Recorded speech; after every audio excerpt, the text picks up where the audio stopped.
Welcome, one. Welcome all to the Politics of Cinema show. On this particular podcast, we believe films are never neutral. There's a political as well as artistic message captured in every film, sometimes on purpose, sometimes it's an accident. We're on the lookout for all of it. My name is Aaron Spears.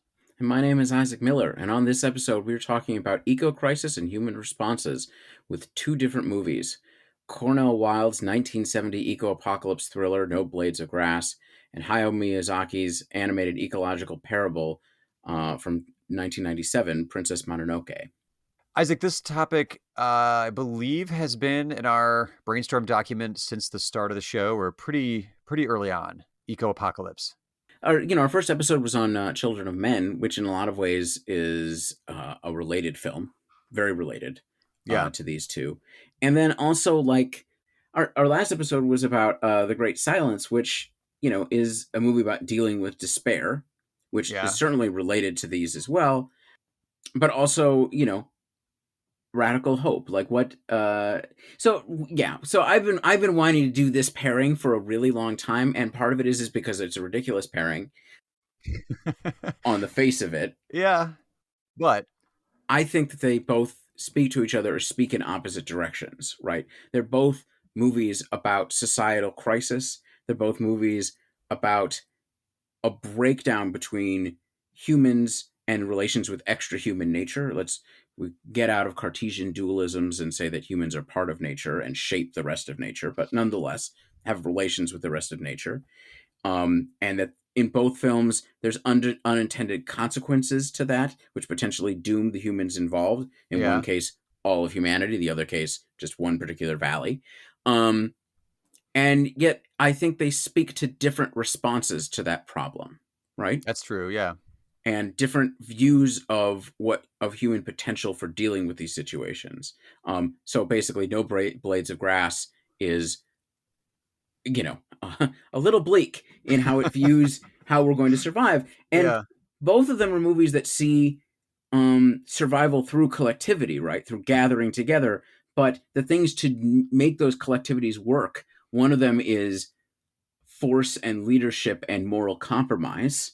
Mm-hmm. And the other one, this is in Hayao Miyazaki's work, and I think these are themes that go through a lot of his work. We could have done Nausicaa of the Valley of the Winds easily for this, but is the opposite of that, right? Is what brings people together is caring for and supporting each other under difficult circumstances, and that we can actually live in harmony with sort of extra human nature. So I think they're interesting movies to pair with each other. I do too, and I joked on previous episodes the patented out of left field bonkers Isaac double feature, because it was just something that would come up in conversation working at the same art house theater for the time that we spent there, but also in the course of just watching movies and recommending things to each other. There's times when you've recommended a double feature or watched something where I was like, oh, well, I get it, and it clicks for me. And this was one, honestly, where I watched them both and I enjoyed them both. I enjoyed No Blade of Grass a little bit more, which we'll get into in a little bit here. But as a double feature concept, I mean, there's the ecological apocalypse theme to them, which is pretty obvious. But I was like, that's kind of all I had gotten. And then as you were going through some of your bullet points of like, what about this? I was like, oh, that's there too. Oh, that's there too. Which is one of my favorite kinds of double features to talk through with you, because I get a bunch of aha moments. I mean, that's the fun, right? That's why we do Yeah. this. Yeah. Should we just sort of introduce like the background of both of these movies? That makes sense. Since we paired them up, No Blade of Grass. Wait, how did you watch them? Did you watch No Blade of Grass, then Princess Mononoke, or vice versa? You'd already seen I both anyway, so it kind of didn't matter. But I watched Princess Mononoke first. okay. Honestly, it's an easier watch, Well, it has that radical hope element, so it definitely ends with a different emotional feeling for the audience than No Blade of Grass does. Right. Whereas, No Blade of Grass, there's going to be some scenes that you're going to have to work your way through, and we'll get into that, I think. That's funny because I did the opposite then. So I did No Blade of Grass first, and then Princess Mononoke. So fair enough. Let's not dig too deep into that and go with Cornel Wilde, I guess we got to start with for No Blade of Grass. Also, it's the movie that came out first. This is from 1970, British-American co-production. Cornel Wilde at the helm, producer, director, writer, and not star this time, as we pointed out before. He's not in this one. for the better, for the frankly. better. I Yeah. mean, he's a great actor, and Love the output, but yeah. this is not a movie that he would have worked in. Mm-mm. Can we? So Cornel Wilde is an interesting figure. I mean, I think.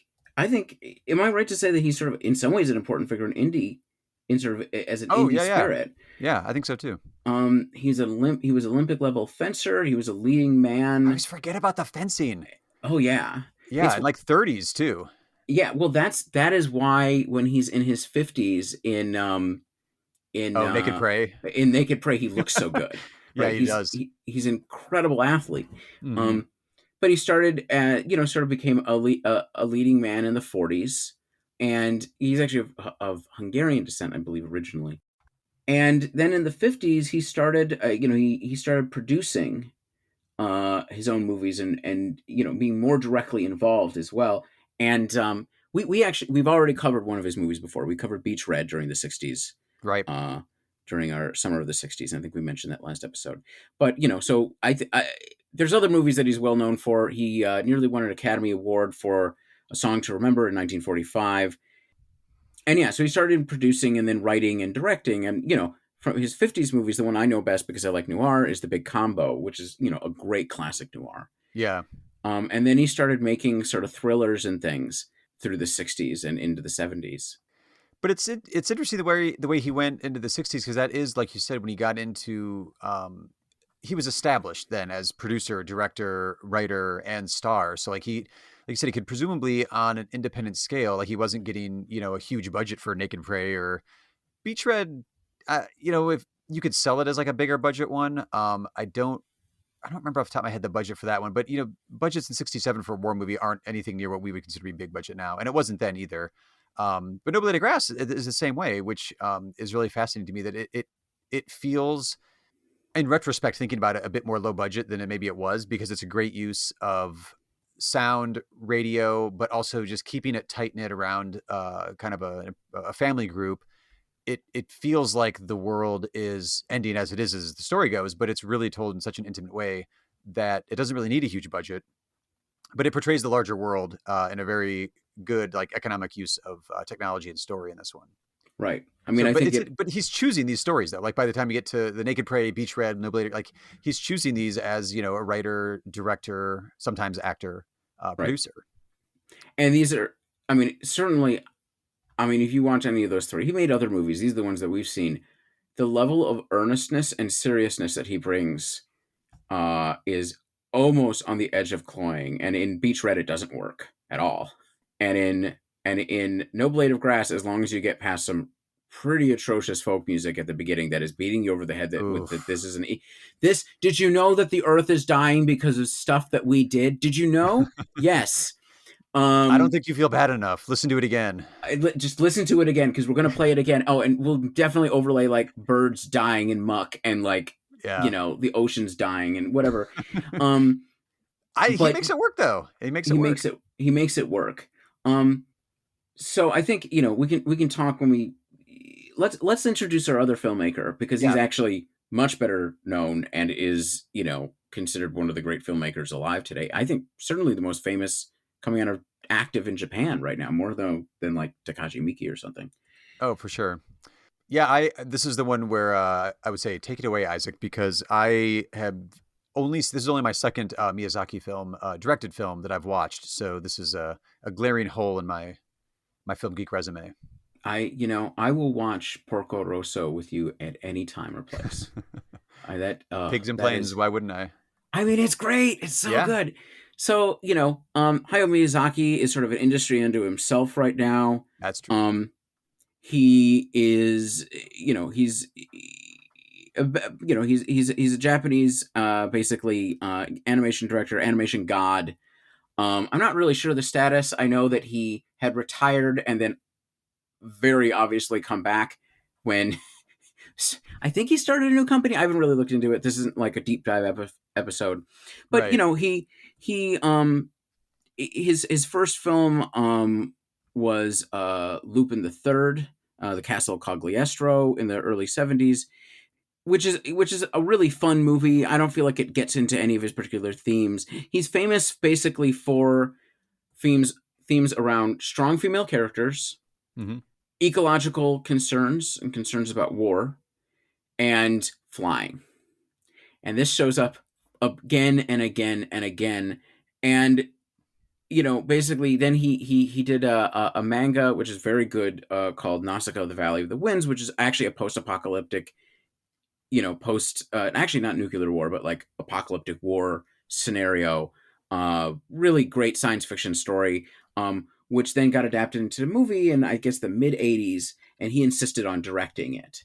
And this is before Studio Ghibli, which is his famous studio, was formed, along with a number of, so he forms that with a number of other like-minded animators, and they basically go on to make one classic anime after another, and sort of ruling the Japanese box office for quite some time. So My Neighbor Totoro, Kiki's Delivery Service. I mentioned Porco Rosso. But I feel like, as I understand it, and I don't know this, but I feel like Princess Mononoke may have been a major breakthrough. It's the number one movie in Japan ever at that time. It's a Right. massive thing, and I think it's. I could be wrong. Don't at me here. I think it's the first one where he sort of collaborates with Disney on the rollout in the U.S. And it's it's absolutely epic in scope, right? Like Oh yeah, yeah. it's a massive film.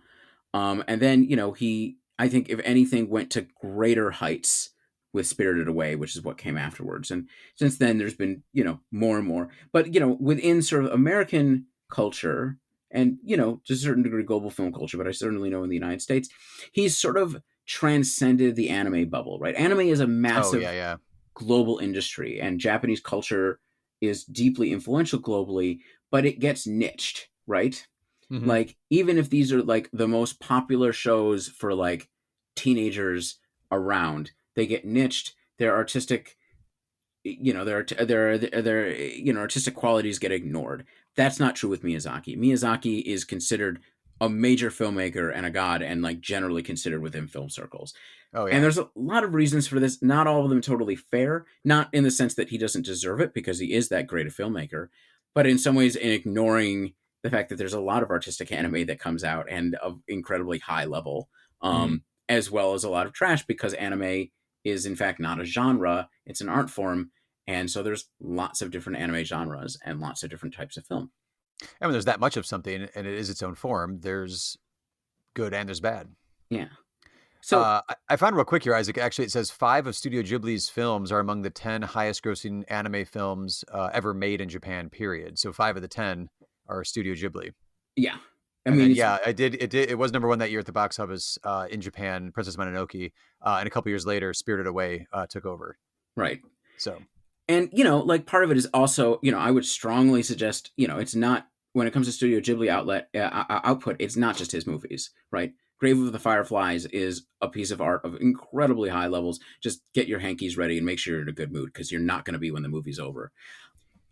Did you know that sometimes Japanese filmmakers have trauma to work through over World War II? If you hadn't guessed yet, you will then. I will. I remember we would show this at our theater, right? We yeah, Annually we would do a Studio Ghibli fest, and Ghibli when they Fest. were Yeah. doing Grave of the Fireflies, I was telling our the head Oh manager. I was yeah. telling the head manager, and like, this is the searches when it's like knowing the contest part. I was telling her, like, you have to warn parents about Grave of the Fireflies Yes. because it's not a kids movie, Right. and you're including it in this bill with like My Neighbor Totoro, and Right. that's a problem.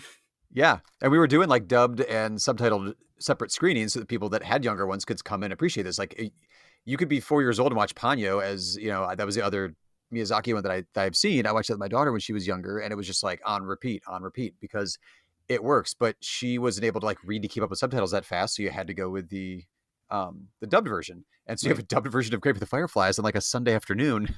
It's You like, you, you got to warn people. you got to warn people. It's not like, it's not like gross content or anything. It's just, it's about World War II and children in World War II, and it's upsetting. And then this is a movie that's, I think, straight to, your early teens, right? Because, so Princess Mononoke, because it's not grotesquely violent, but people get decapitated with arrows and have their arms cut Mhm. off, and like, it's not. I don't think it's excessive at all, but No, no, I don't think so either. it's a movie with war in it. So that was It's more than I was anticipating going into it, because I do have that built-in prejudice in my brain with cartoons, where I was like, oh, it's not going to end up being that violent. right. But Which, also, the only other movie of his I'd seen was Ponyo, so I really wasn't sure what to expect. yeah, I mean, it's actually the only one of his movies I can think of where it actually gets to that level. But I knew the poster where, like, she's on the poster, and it always looked to me like she had like blood smeared on her face, like a almost like the Joker smile or something. I mean, she's being very practical when you actually see the movie. Just about spitting blood out of a wound. Oh no, right? Which, like, it's fine, like, and it's a great scene, but like that, all I knew was like the image from the poster, and that it was an eco apocalypse story. Right. So yeah, I guess I should have been more prepped. Well, should we, how do you want to handle this? Do we want to talk about both movies at once? Do we want to handle one, our impressions of one, and then the other, and then talk about them together, maybe? I guess we can do some quick impressions. Then I kind of want to have you go through the here's why they match up. Okay. Yeah. No Blade of Grass immediately shot to the top of my like disaster movie list, which is a genre I really like watching.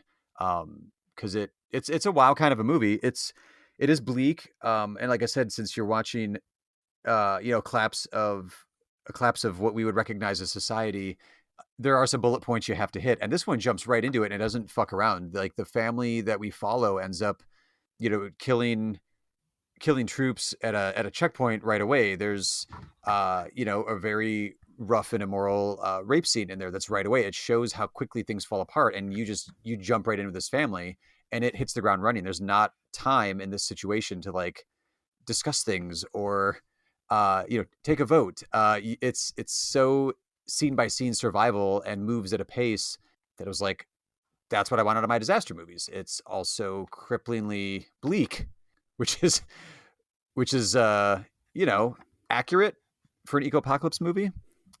And I wasn't really expecting too much hope, but it's I don't know. It's the best use of Cornel Wilde's talents that I've seen so far, and because I haven't seen Naked Prey yet. So, I mean, just to say, the premise is, this is, if anything, in 1970, it's very early, maybe one of the first movies in the sort of the 70s apocalypse genre and eco apocalypse genre. Like, Yeah, obviously, movies like Soylent Green are really, really famous for this. But there's a lot of them. But this, right. this is going along both with the crisis of the 70s, the general crisis of the culture and economic crisis of the 70s, the oil crisis, and then also Rachel Carson's like Oh, Silent Spring. Silent Yeah, Spring, and then sort of the birth of like the modern environmental movement. All these things are feeding in. This is a really early movie in that cycle, yeah. and the basic premise is really simple. It's set in England, which I think when we on our first episode when we talked about the tendency in movies like V for Vendetta and in No Children of Men to have like for some reason Britain be the one that like is standing Oh, after Britain Survives. Yeah. yeah, Britain survives. Like, and we were sort of talking like post Brexit. It's like this really clear that British society would crumble Oh, like yeah. a Very piece of fast. It right. would crumble as quickly as it does in No Blade of Grass. Yeah, in No Blade of Grass, that is not what happens. It falls the fuck apart real fast. Because it would. It's not the first country to fall. So basically, what's going on is there's a disease which is caused by pollution. It doesn't matter what the science is. This is what's happening. It is Well, they don't get directly into it. It's just it's happy. Yeah. yeah, which kills any plant in the grass family, which means all of your grains, all of them are dying, and they're dying Yeah. quickly. Wheat, And rice, maize, everything. it does seem like this is a crisis that starts in China and goes for at least a year before it gets to Britain. But once it hits Britain, it's done. It's Yeah. literally just days. And so what you have is sort of an upper middle class family where the father had been in the military, and they're the scientist older boyfriend of their 16-year-old daughter, who is a friend, the son of a friend of the father's. So you know how it is. Um, and yeah, no, and they're immediately on the run trying to get to the father's brother's farm up north where he's been sowing potatoes since the crisis started because potatoes won't die, and they have a deal that Right. they can escape to there, but they have to survive to make it there. Well, the narrative trick that I think is kind of great here is that the daughter's boyfriend, you said, like, working in a lab here. So like the idea is that he's got a little bit of a heads up on what's really going on versus what's going on in the news. And the news is a constant thing. It's a character really in the first at least third of the movie when they still have access to radios. So like you see on the TV and on the radio, these news broadcasts, like you said, China, Africa, Europe, South America, you hear about the starvation. You hear about cannibalism very early on. You also hear about the Chinese using nerve gas on their own population, because if you can kill 30 million people with nerve gas in a major city, that's 30 million less mouths to feed. 300 billion, actually. Or 300 million, I'm sorry, 300 million. Because it's that desperate of a situation. But it's interesting because there's even montages where there's a bunch of white British folks sitting around a bakery or a cafe, like eating while they're hearing about starvation and seeing it on the TV on the news, which is not subtle. But that's some of that earnestness I think you're talking about with Cornel Wilde, where like it works in this situation because he's got a point to what he's doing here. Did And you he wants know to that? make sure you get it? Did you know that these people are hypocrites and this is bullshit? And they're just, yeah, right.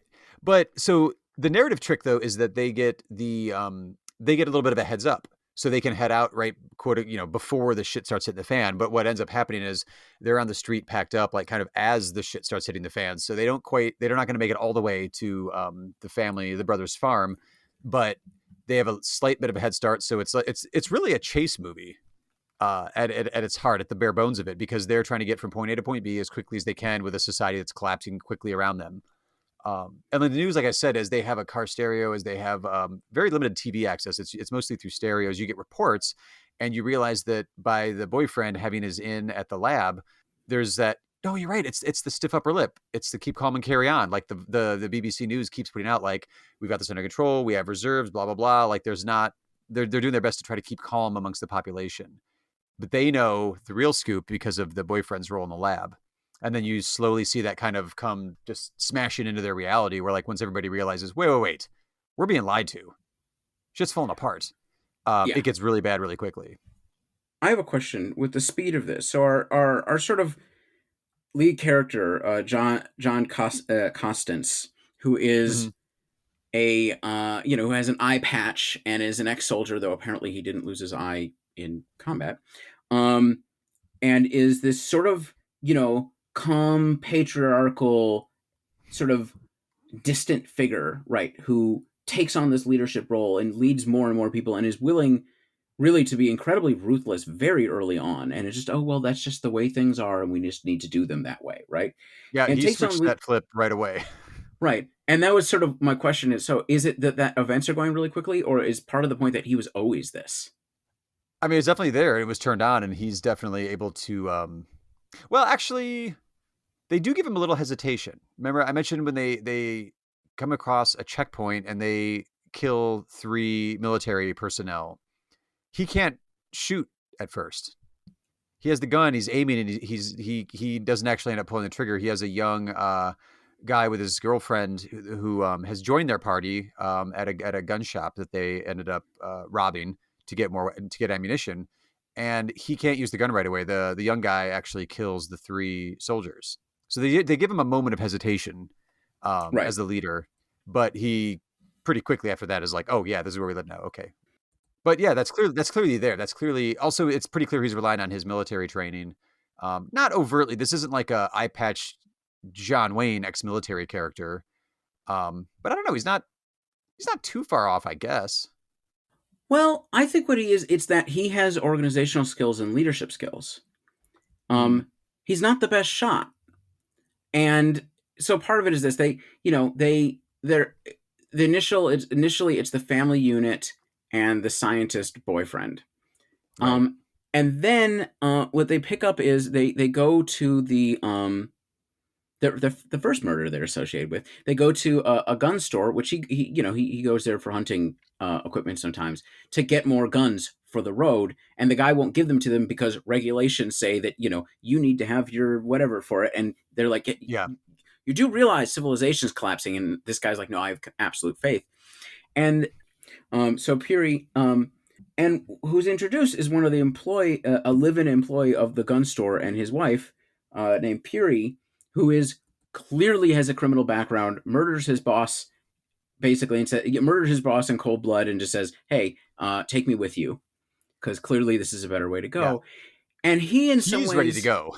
he is ready to go. And in Like, fact, it turns on him when a stranger just comes in and says, "Here's what's going on in society." He's like, "Yep, that guy's got it. Bam, that guy's my boss is now dead. Let's take these and guns and go."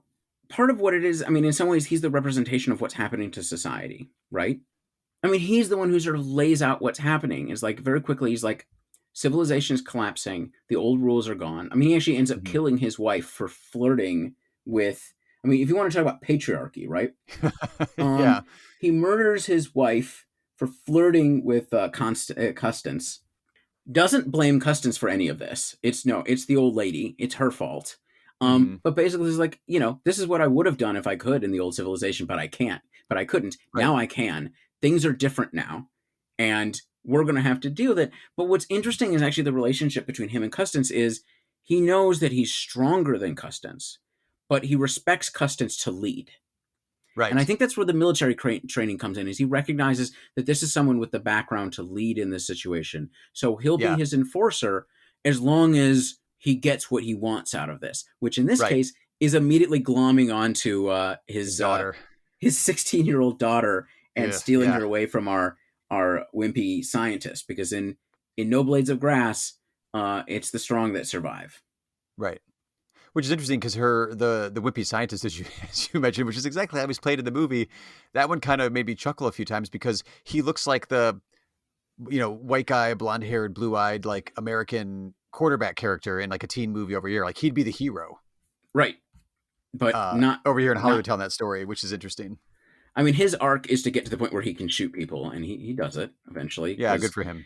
well, you know how it is. Like you will end up you're gonna you're gonna run into bikers. It's inevitable, Right. right?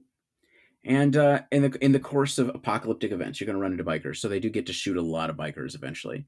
It's bound to happen. Well, speaking of bikers, as we mentioned early on, like society's collapsing. They kill people pretty quickly, but then also I think in the first third or so of the movie, there's a rape scene of the 16-year-old daughter of Custance here, Mary Custance, and it's so bad it even has its own section on the film's Wikipedia page because it's a controversial scene. It's also really hard to watch because there's a blaring rock song that's played during it, which is actually a pretty good rock song, British rock song at the time. But you're like, I'm not really sure how to digest this scene right now. This is horrible. It's it's really not actually okay. I mean, the thing about it is, we talked about this. I mean, sexual violence in film is a very complicated thing because it's something that's been used for titillation and exploitation, and to Hmm. use the suffering of women to to move a plot forward, right? Right. And this is definitely a plot device in this movie, I think. Right. It is meant to shock. It is meant to get across how bad things are, and it Right. is meant as a plot device since the daughter had literally been talking about wanting to lose her virginity, and now look what happened. To the scientist boyfriend.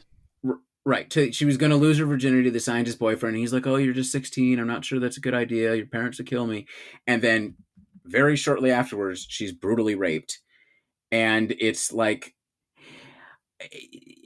the gender politics of this movie, there's a complicated dance because there's both a point that you can make about society and gender politics, like as a critique of patriarchy, right? That Hmm. this is what would happen if society collapses. At the same time, that's sort of what they're doing, but really what they're doing is using female suffering as a plot device. Right. Like, yeah, I'm not, neither one of us are saying, like, yeah, in this sort of a societal collapse situation, there would be raping going on, but also it depends on how you're using it in the movie of this type, as well. Well, it's also compounded by, the actress, Lynn Frederick, who plays the part, was only 15 at the time of shooting. And there's some questions about the use of body double or not in certain footage. And also I would just question morally the casting some of that age and then having them play that scene as well, rather than just having a body double in the whole scene, or just doing the scene differently, or don't do that scene. Right, exactly. I mean, But this was originally cut from some of the releases of the film and has been restored. This sort of brings up another interesting gendered aspect to this. I mean, I mhm. think I was talking about how Custance is this sort of almost. I mean, he does have like that British stiff upper lip thing, but it's horrifying, right? Like under these Yes. circumstances, it's just It's horrific. And part of what you see earlier in one of the flashbacks is his wife, who is Canadian, is saying, you know, we should just go to Canada, right? This is before civilization collapses. You're seeing as the disease spreads in their yard. She's like, we should just go to Canada. It'll be safer there, which turns out to be totally true, right? Canada Right. seems to be the only place that's made it, which fair enough. It's big. It's got a lot of space. I don't know. I mean, and Yeah. it's likely as anywhere, I guess. But he won't do it because he's an architect and he has a building to finish. And after the rape, in which she's one of the victims, and she actually murders, well, gets Oh, yeah, she said vengeance, it was his mother, daughter, and then three of the bikers in the gang that we'll right? talk about shortly. And she shoots one of them, right? Mhm. When they catch up to them and stop them. Like as a decision too, like when the guys return and I guess, chase off the bikers, she chooses, she goes over and gets a gun to shoot a slightly wounded biker to finish him off. And but part of what's interesting is like she challenges her husband on this, is like, this happened because you wouldn't go to Canada because you had to finish a fucking building.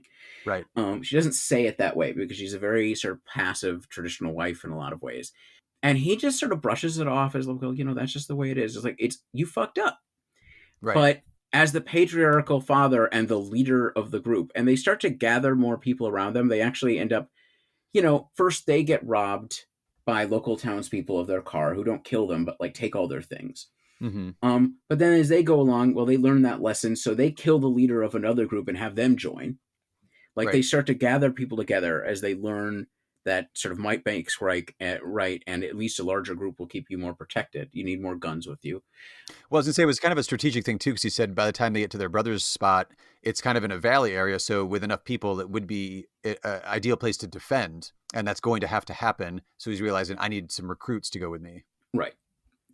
But he just brushes aside his failings as sort of like the stiff upper lip, patriarchal father. And I think in the movie, I don't know, from the movie's perspective, I mean, she's right? Like he did fuck up, and he's She's just right, but there's also not much time to like stop and deal with past it. Like it's so immediate and of the moment. Like there's not a lot of time to process past thing. Like the rape comes up and is addressed only in dialogue real quickly, but like, oh, there's no time to worry about this right now. We need to make sure we're, I mean, there's like two scenes later, they're doing a mercy killing right in front of the whole family because it is a dire wasteland that they're now walking through.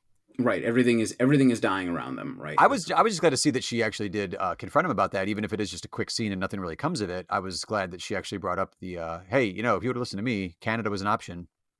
But I think that you could see that as that this is the point, right? Like Hmm. now, when civilization is collapsing and everything, there isn't time for anything else. There isn't any. It is like, yeah, it's the hurriedness of everything. Yeah, there there is a scene that I actually this movie is so full of despair. There was actually one scene where I was laughing out loud, where I believe it's on the radio. There's an empty car in the foreground that's actually a Rolls Royce, which is important in just a moment. The doors are open, no one's in it. I think it's clearly been like rifled through, probably out of gas, because if you don't have any gas, you don't have any. Your car's useless now.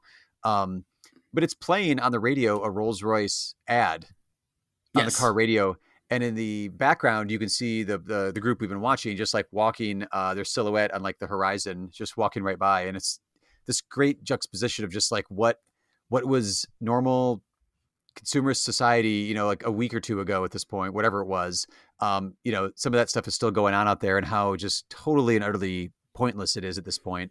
I mean, it well, yeah, it is funny, right? Like, and I don't know if he's intending to be funny or if he's intending to be deadly serious, but based on the rest of the movie, I think he really is being that serious. I think he's being serious too, but And it brought me a moment of laugh out loud joy. because it's ridiculous. It's It's just like, ridiculous, right? Yeah. we get it. We understand. But also you get with stuff that's that bleak too, like any instance of absurdity or a reason to like relieve a little, like, to laugh for a moment or like to lighten it up a little bit, is kind of welcome. And you're kind of waiting for that as a gut laugh every once in a while. The gallows humor. Yeah. Well, that's not really gallows humor. That was just overly earnest. I considered it satire. It's it is like, how quickly will you start murdering and sharing your loved ones to keep the group going? Right. Pretty quickly. It turns out for them. What else do you want to touch on with the plot here, Isaac? For No Blade of Grass. I mean, here's the thing. Spoiler alert. We didn't even used to do spoiler alerts, but I'm going to spoiler alert. Okay. It's a 1970 movie. I know, but nobody's seen it. It's pretty. Well, that's true too. I mean, that was the other sort of joke of making these two movies. Is one is an internationally famous one, and one is one that nobody's seen. Yeah, and what Um, is that one? but the end of the movie, when they get to the valley, to his brother's farm. Mm-hmm. Once again, spoilers. Stop right here for a couple minutes or so. But basically, he's gathered too many people, and they can't actually afford to keep that many people alive. So he and his family can go in, but the rest of them can't. And basically, Custance decides on his newfound clan that he's created over his brother. Mm-hmm. And very rationally and clearly, he wants his brother alive, right? He wants to make sure that his brother survives all of this. Right. But other than that, clearly the rest of the group inside this place is going to have to die.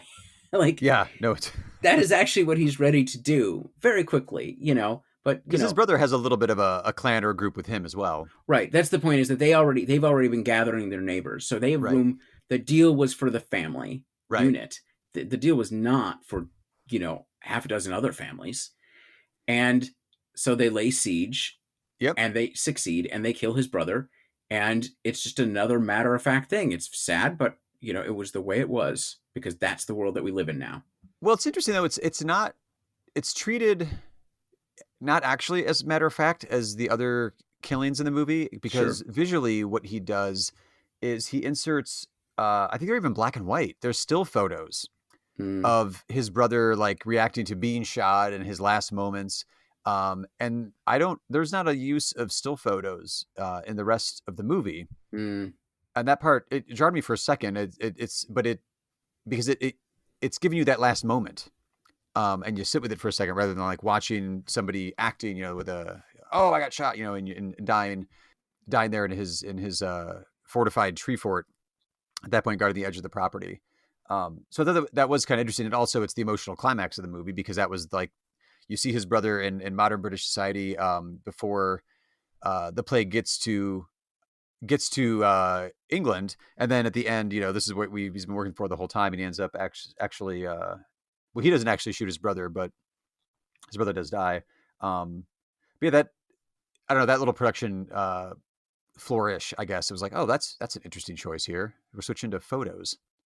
There is the end as well of this one where there's a voiceover letting you know that this motion picture is not a documentary, but it might be.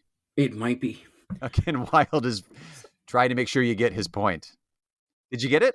Yeah, did you get it? Did you get it? Yeah. This will be us. And there's themes that I want to talk about with Mononoke. So I think when All we right. move on So to that. Mononoke time. Yeah, well, just one thing to say about this is, like, we both like this movie. I think it's actually very good, but I Yeah, would not blame anyone from thinking that it's hokey ridiculousness, because it is right on the edge. Like, it is. Yeah. everything he does is like right on the edge of like teetering, and I could totally see somebody going like, "We get it, we're done." Whereas I kind of appreciate him Yeah. doing that. Like, I think that's part of the fun of it. Yeah. I'm with you too. I think it hit me the same way it hit you. So, Princess Mononoke, do you want to give a quick summary of this? I do not. This is entirely your territory. Oh wow! All right, you're just leaving me alone here. Do this giant animated Dude, when epic. okay, so when I was giving you my impressions just on a phone call, and you started rattling off like the names of the characters, and I was like, okay, I didn't remember that character name. Okay, I've only watched it once. Fair. I should be clear. When this came out in the late '90s, in theaters in the United States, I watched it 6 times. I was obsessed. Now, this is the English language version. I would suggest. I don't look. There are times where the English dub is actually better than the Japanese sub. It's pretty rare, but it can happen when it Yeah. comes to watching like Japanese animated film. But in this case, you really will miss things, because the translation actually is a little weird in the star-studded cast that they got to do the English language version, which it is, but it also, like, the translation they're dealing with loses things. Well, I was gonna So say, and they did get podcast favorite Keith David to do one of the voices in this one. So that is the real win there, right? yeah, Like, if you could just have Keith David and then the rest of it's in Japanese, that would be fine. Yeah. But that voiceover doesn't even show up in the Japanese version. There's nothing there. Like there's just a few words on the screen, and that's it. Oh, interesting. So this is set in medieval Japan during a period in which the emperor's control is lessening, and his military forces of his shogun or warlord have been weakened, and there is sort of chaos and violence in the land, which is also paralleled, as they sort of point out, by sort of ecological catastrophes, which is not doesn't mean it's not the same sort of ecological. Well, we will actually see the same sort of ecological crisis, but in the broader Japanese society, as they sort of present it, it's not the same sort of ecological crisis exactly as what we're seeing in like No Blades of Grass, obviously. Right. But when you're dealing with a pre-modern society, ecological crisis is always right around the corner because famine is easy, right? Like Oh, yeah, yeah. any societal pressure can push things over the edge. So it starts in an Amishi village. The Amishi are a people who were exiled and driven out by the emperor. This is based on a real minority ethnic group, and they live in a sort of far off corner of Japan. And their village is attacked by a boar demon, basically a giant boar which can speak, which is covered in worms, horrifying worms. And if you touch him, you will be cursed, right, to death. You will eventually die. Yeah. So the prince of the village, who is going to become the next leader, takes on this boar demon, kills it, but is touched, right? Mm. And he by tradition is going to have to go into exile. But the soothsayer of the village basically gives him basically, I mean, it actually, I think, a really powerful scene, because like this is a community which is a shell of its former self, and here is their young promising leader, and now he has to go. Now he has to leave them. But basically, the soothsayer of the village, the wise woman, says, you can't escape your destiny. You're going to die, but you can meet your destiny. So what they've discovered is that inside of this boar is an iron ball, and that is what drove him mad and drove him to becoming a demon. He was a boar god. That's the way they refer to him. He was a boar god before, but he became a demon. And so basically, Ashitaka's quest is to go with eyes unclouded, presumably by hate, by whatever, but why drove the boar god to hatred of humanity, which is sort of what's going on, and to find out where this came from, and perhaps, just perhaps, he can find a way to lift his curse. That is the beginning of it. And then he begins his travels. He meets up with a mysterious priest who he saves from some samurai, because there's just marauding samurai gangs running around burning villages, who tells him about a mountainous valley, in which the ancient deer god and the other sort of ancient gods of the forest are still active, right? And that maybe you can find an answer there. He goes to this valley where he finds, on one side, large anthropomorphic animal gods led by wolves, and including a young woman about his age who has been adopted by the wolves, named Princess Mononoke, hence the name of the movie, versus basically a mining community run by Lady Eboshi, who is a mysterious sort of female military figure with connections to the emperor, as we discover, who is trying to mine the mountains, hence being opposed, because he has to destroy all the trees to do that. So the animals are trying to prevent, the gods, basically these animal gods, are trying to prevent that, but she has guns. Right. But basically she's leading this community. But this is the classic Miyazaki thing: is there's no bad guy in this, right? Because you would think, oh, the humans who are encroaching on nature. But of course, what this town, Iron Town, is created as, is a haven for women. Like all the women running the smelters or women running the smelters, which would not normally be their job, are, they don't say brothels, but they probably are. Like they're basically women who've escaped from the towns, and this is a period of economic crisis. So they're escaping exploitation in the towns to a place where they can be respected. They work hard, but they have they have control over their own lives under Lady Eboshi. Right. And then also, in addition, she provides Haven her gunsmiths who are creating more powerful guns for her to fight the gods, and the samurai that want the iron, right? Because there's also powerful samurai clans trying to encroach on them as well. Like, they're Irontown is part of the chaotic political situation. There's also a group of she's sheltering the gunsmiths are lepers, and no one else would deal with them, but Lady Eboshi is taking them in. So she's someone who takes and shields and strengthens those who society would cast out, Right. at the same time that she is causing deep ecological destruction and is perfectly willing to sacrifice everything on that basis. Which, by the way, we should come back to this. What is that parallel? For the survival of her community, she's willing to sacrifice nature in this case. Whereas Yeah. in our previous movie, for the sake of the newly found community, they're willing to sacrifice family. Yeah. There's a parallel right there, but the conclusion of it. A little different. So basically, the conflict comes to a head. Ashitaka sets himself in sort of in between. He's both built up a relationship with both sides. So both sides, in a sense, he's has a relationship with Princess Mononoke, and he also the town loves him for saving some of their people who were nearly drowned, Hmm. nearly killed by the wolves. Then hunters led by the not very priests that he'd met earlier arrive, who are actually from the emperor, because what do they want? They want the deer god's head. This is the ultimate, most powerful god, the god of life and death. They want his head because apparently it can grant immortality. And well, let's talk about this movie a little bit. So basically, this comes to a head with the decapitation of the deer god, ecological crisis as the deer god's shadow self attempts to destroy everything, searching for its head. But eventually, a positive resolution where the head is returned and harmony is realized, the necessity of harmony with nature after you nearly destroy everything, at least in the surrounding area. So it is an Yeah. eco-apocalypse movie.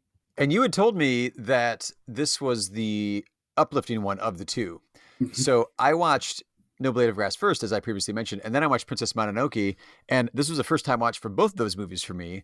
And as I was getting closer and closer to the end of Mononoke, as the deer god death blob was just wreaking the whole valley up and down, just acres and acres over the hills next to the valley, taking out everything in its path. And I knew based on the running time that there were like 4 minutes left. I was like, Isaac is out of his goddamn mind. I don't know how how is Miyazaki going to give me a resolution that's going to feel earned and satisfying, but also be hopeful when this is how, like, literally there's moments left of this movie and this is how it looks like it's going to end. But he's a master storyteller. He pulled it off. Yep. He pulled it off.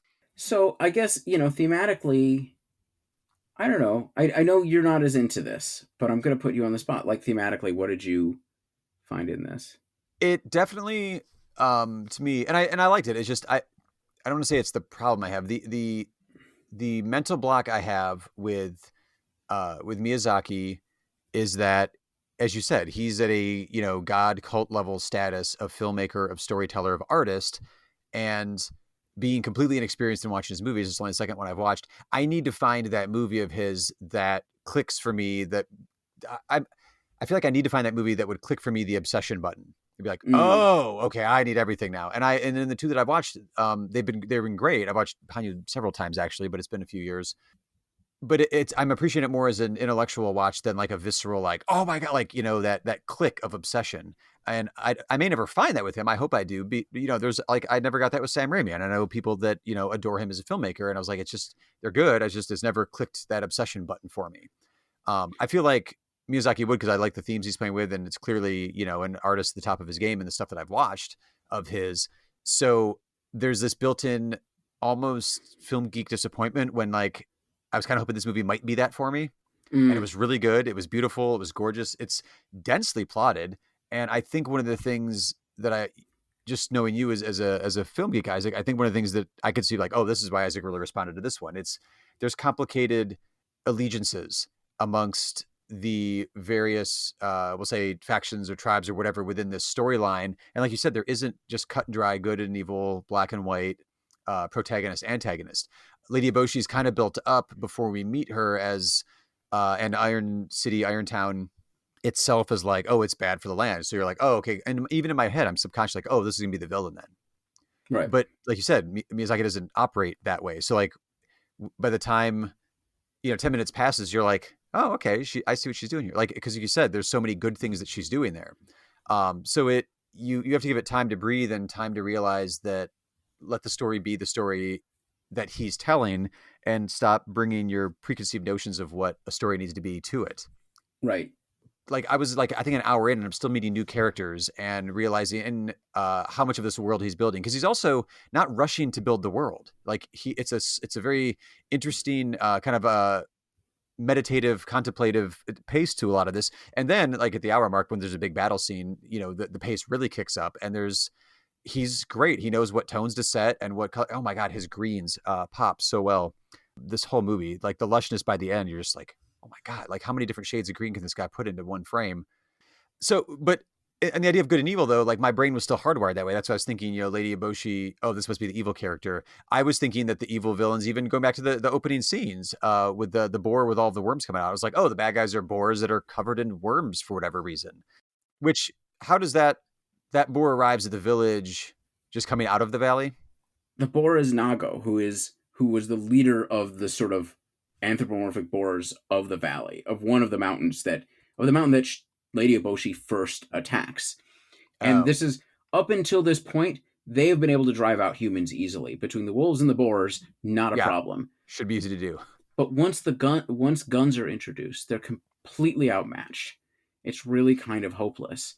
And Ashitaka, our lead, the prince, comes to Irontown, right? What's clear is that the reason he was cursed, the reason Nago, the boar, gave in to his fear and hatred. That is why he became a demon. Like it was very complex. I mean, we actually cannot do this movie justice in detail, right? You're right. It's densely layered and kind of perfectly paced to do that. Yeah, But part of it is that it is directly Lady Eboshi's fault. It is the hatred that she unloosed with her actions. It is the boar god's inability to face his death, which part of it is the leading wolf, right? Who is the mother of Princess Mononoke in this, the adopted mother, is also Amaro, has also been shot, but she takes a very different attitude. She accepts her fate, oh which means yeah. which means that she does not become a demon. Nago does Uh-huh. not do that. And so he has become a demon, but Lady Eboshi shares responsibility for this. And there is a point where Ashitaka's arm, which has been cursed, which the other thing is he basically gets superhuman powers, right, through this curse Yeah, until it is lifted. And the only way that he can save himself is basically by bringing balance and resolution to this conflict between industrial humanity trying to survive as a group, right? right. Banding together not out of hatred, but banding together out of fear of nature and the unknown. And I'm stealing Hmm. that particular point from somebody else who was writing about this film, but certainly out of nature, and at the same time also in a world in which it seems that might makes right, and a world that in some ways resembles our No Blades of Grass. But the answer of Irontown is no, you create community and you support each other, Right. and you don't do so through making ugly choices within that community or through exploiting. There's direct parallels with No Blades of Grass, because in a sense, Lady Eboshi is doing the same thing as Custance, right? Hmm. She's creating a community against the outside, but she's taking the most exploited, the people who you would find most weak, the ones that you would leave by the roadside, and making them strong instead, because she's strong enough to do that, and she Right. feels value in doing that. So there's a very different set of values at play here. But this is her fault. He was cursed by her fault, and there's a point where his arm looks like it's going to attempt to kill her, but he gets that under control. And despite the fact that he's doing that, she asks him to join. You're right. This is what I love about this is the ambiguity that both she completely understands his quest. His Hmm. quest is to see with eyes unclouded, and to sort of bring balance to the situation, to get her to stop, to get the wolves to stop preying on the humans, and to get her to stop with ecological destruction. She won't do that because it's for her people. At the same time, she both respects him and the people of the town respect him, despite the fact that he takes the other side. He goes with the wolves at one point. He remains. It's Yeah, yeah. because there's bonds of affection and obligation that are formed on screen, and you completely believe them. Right. And this is the real ambiguity and complexity of life. It doesn't just end up being black and white. It ends up being hard and complicated, and choices have to be made. And I Right. love that. Yeah, Um, yeah. I mean, part of the thing with Lady Eboshi is, so yes, so she's doing this magnanimous thing by by strengthening the women and giving them space and teaching them how to use guns and providing the lepers with shelter. At the same time, that she is doing this in a way that builds her own power within the politics of Japan more widely, right? Because she is connected to the emperor's court. It's not 100% clear why. Because when the priest arrives with hunters looking for the deer god, she immediately knows that she has to back him because they have a long-term relation. They have a long-term relationship. She's trying to get protection, I think, she says at one point. Isn't that why she agrees to go after the forest spirit to try to get the head? I thought I think she mentions about something returning the head to give the god head to the emperor for protection against so I assumed it was somebody else locally that was a threat to her. Oh, so basically, I mean, the other player in here who's never shown, it's just his samurai is shown, is Lord Asano, who is a powerful, That was the name. Yeah, yeah. yeah, powerful warlord who is attempting to take Irontown as well. So this is her maintaining her alliance with the Emperor and doing what he wants, maintains her power position, maintains the community that she's built, and her selfishness and her giving are completely mixed together. It is Yes. beautiful. It is beautiful character work, and Yeah. part of it is this: in the final battle, another. Not to make this movie too confusing, but there are more boars, more anthropomorphic boar gods arrive to fight the humans, right? Hmm. And the wolves are the wolves are somewhat ambiguous about this, but they're going to do a final charge against the humans. We're going to protect this forest because the forest of the deer god, and the humans lay a trap for them, which the boars know is coming, but they're basically immolating themselves as, basically point out, every generation, we get stupider and smaller and weaker as the humans get stronger, and we're just we all we need is a final battle to show them.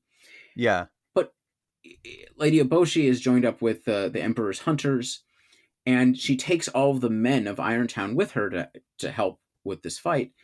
And they use the men of Irontown as bait.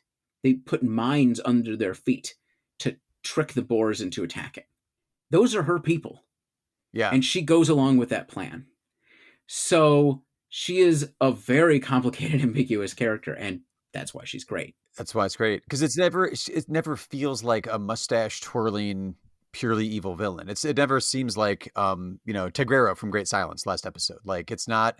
It is almost kind of that level of scheming, villain, but it's more complicated than that.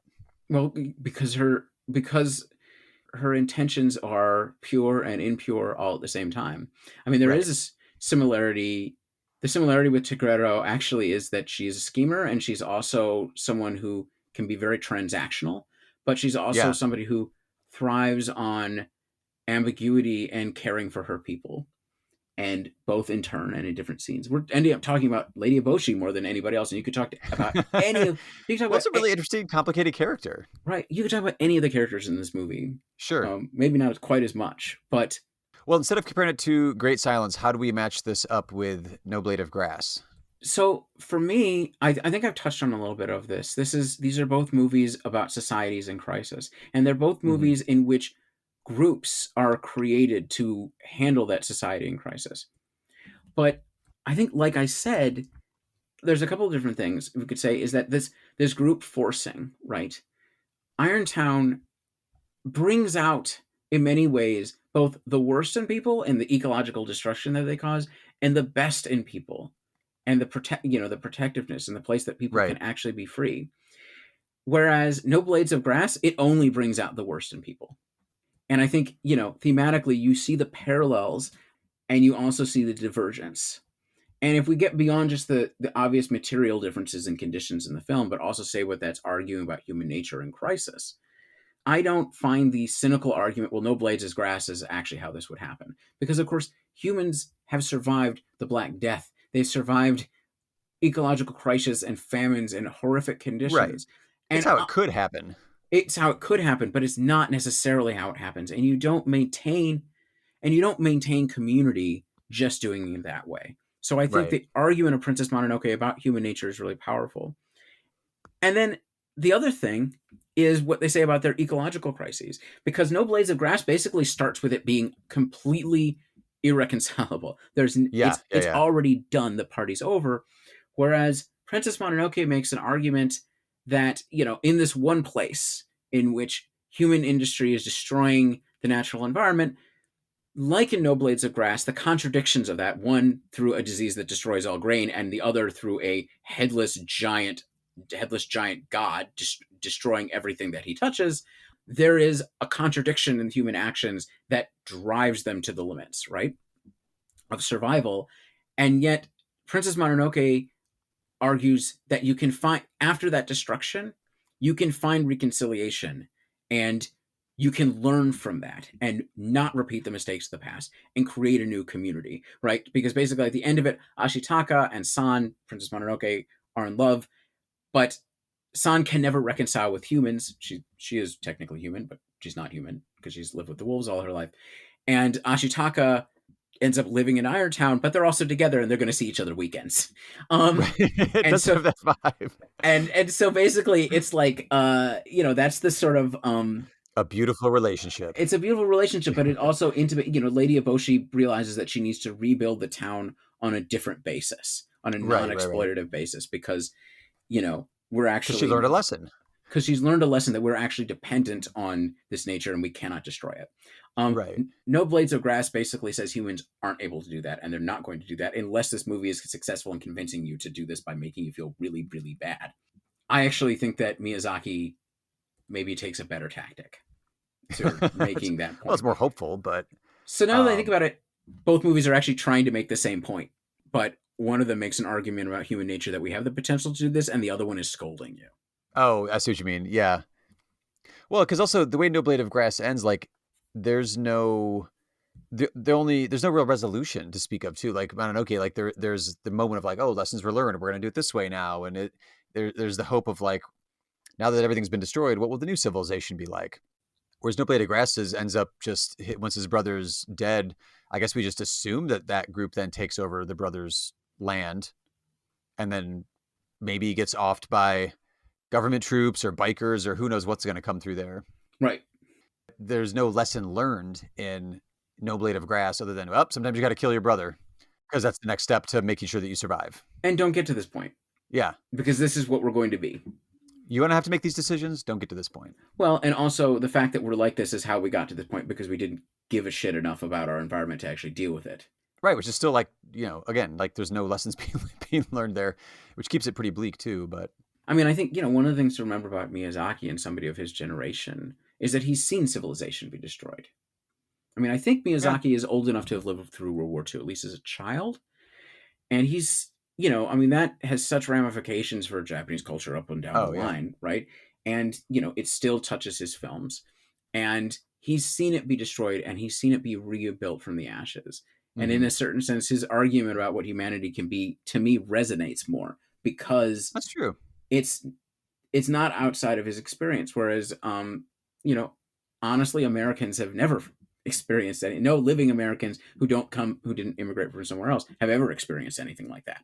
They may have seen it if they fought in World War II or one of our Mm-hmm. various imperialist wars all over the world, but they have not lived it in their home.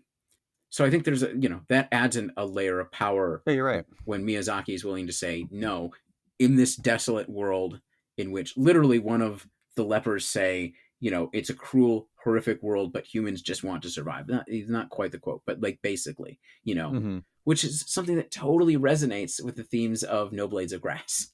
Oh, for sure. Yeah, Miyazaki was born in 41, so like, yeah, his childhood was World War II and post World War II Right. Japan. So His teenage years were in rubble. yeah, I love that those two speak so perfectly to each other, but the ways that right. people survive even echo each other, and yet they're not the same. There's even the fort that Constance's brother built. Looks a lot like the Iron City walls. Yeah, it's true, actually. Just a Huh. visual there, but and the more you were kind of talking me through the themes of it and what you saw there, I was like, did you just happen to catch these movies near each other, or like when you saw No Blade of Glass, you clearly had already seen Princess Mononoke, I think, first timeline wise. And when you saw No Blade of Grass, were you just like, oh, I'm getting some Princess Mononoke vibes here, or like how did that pairing pop up for you, or do you remember how it popped up for you? I'm trying to remember. I mean, I think it was that. So I'd seen Princess Mononoke many times in my early teens. Like this has Mm-hmm. been when I was 13 or something. I dragged my family to see it. Everybody saw it, right? Probably saw it at the Cedar Lee. I saw it. This is when there was still a theater um, on Coventry. Coventry. Yeah, and so it went there. We just, I just saw it all these times, and then I didn't really see it for like a decade or more. And then I Mm-hmm. actually saw it at our former place of work, and I saw it in Japanese for the first time. And all the themes hit me. I was a lot older. I was more of a film fan, and it just looked like, oh, before it had been really cool because somebody gets decapitated with an arrow, and it's like beautiful, right? Like it's Yeah. absolutely beautiful movie. And then I don't know. I saw No Blades of Grass, and I wanted to pair it with something. I wanted to do something about it, and I didn't want to do it alone. And then it was like another ecological crisis movie from the '70s would be playing in the same, be playing with the same stuff, right? Right. And so I felt like a movie that came at these things from a different angle and a different medium would work better. And Yeah. Yeah. I think it does. I think it does. I think they can make a really interesting double bill. Yeah. Because it's tied thematically, not just exploring the same. It's not exploring the same terrain. I mean, it kind of is, but more in thematic terms than it is in like plot terms. Like you don't put Wages of Fear and Sorcerer as a double bill. Like that's ridiculous and exhausting and a Yeah. terrible pairing. You want the ups and downs of a double bill or triple or a marathon or something. There's ways that you want to complement each other's genres or whatever. But yeah, the themes are definitely the way to do it. And it oddly enough works. It's a very very appropriate pairing that sounds, which is my favorite kind, because like it sounds crazy at first, like wait, what? And then you watch, you're like, oh yeah, okay, that makes sense. Yeah. And they're two movies that I love in very different ways. Yeah, for sure. The other thing, and obviously the reason we're choosing these themes, is that we're living through COVID. We're living through the very beginnings of a different ecological era, a different geological era caused by global climate change. And these movies are once again movies that help us to think through crises that we're actually living. This is happening. These are not actually remote. No Blades of Grass may be kind of extreme, and the themes of Princess Mononoke maybe seem distant in medieval Japan with mystical god animals. But the reality is they're speaking to us right now in the most profound ways. Yeah, sometimes the most obvious reason for picking it, you're just like, oh yeah, there's also that too. I meant more like, what's in the movie? What are we watching here? What are we talking about? But I think it's also a theme to check back on as well, because as I was looking up some of the information about these movies, I was seeing what other movies are out there in the eco-apocalypse genre, and I was like, I'm a disaster movie fan, as I mentioned before on the show, and these are definitely a subgenre within that. And I already queued up like 4 more of these eco-disaster ones. So I think we've set a bar for ourselves, though. This is sort of the template and the approach, the checklist of what I need in my eco disaster movies is starting to be written in stone with these two films being paired next to each other. Yeah. No, I think it's good. Let's yeah, look, we're gonna come back. We dealt with this in our first episode, and we're gonna come back to it. It's almost like it's a theme that's really calling to us as humans on the planet right now, but also as film geeks as well. Yep, exactly. And it's better to deal with it in a fictional world than when I go outside. Yeah, too bad we have to deal with it when we go outside. Yeah. Mm. Well, up next is a topic we've kind of hinted at over the last couple of months, I think, of the show, because it was something I was prepping for and then doing for a class. We're going to take a look at some pre-code cinema in Hollywood, which is, roughly speaking, a 4 to 5 year period in the early 30s in Hollywood, in which I think it's kind of classically described as like, oh, there were no rules yet, because there was no what became known as the Hays Code. There was no production code. There was no rating system. There weren't really any rules. It turns out, you know what? There were rules actually in place for it. And pre-code is just pre-enforcement of the code. So we'll get into kind of, what that means, what the code means, what the Hays Code is, and what Hollywood was doing in that point in time, which always fascinates me, because it's also an era in which it is the Great Depression, but it's also the era of Prohibition. And it's it's such a interesting and confusing. Isaac, you'll love it. Complicated allegiances, uh, all kinds of different things going on in Hollywood in the background at this particular point in time. I would like to address it, and we're going to address it on the show through one film in particular because I love the work of Joan Blondell, and I think one of her best movies is Blondie Johnson from 1933. So we're going to take a look at Blondie Johnson from 1933. Pretty well known, I would say, classic pre-code movie. This one, if you've never heard of it before, it's set in the Depression. She plays Blondie Johnson, the title character. It's her rise to power. It's a female gangster story. She rises to power in the Great Depression by being one of the best con artists, one of the best gangsters in the city. And then, of course, what does that power do once you have attained it? It's never good. A tale as old as film. Older than film, probably, too. Oh, well, definitely, yeah. Anyway, before we sign off, we like to do a friendly reminder to make sure you rate and review the show in whatever podcast app you are using. And if you do enjoy the show, please pass it on to a friend or two or three.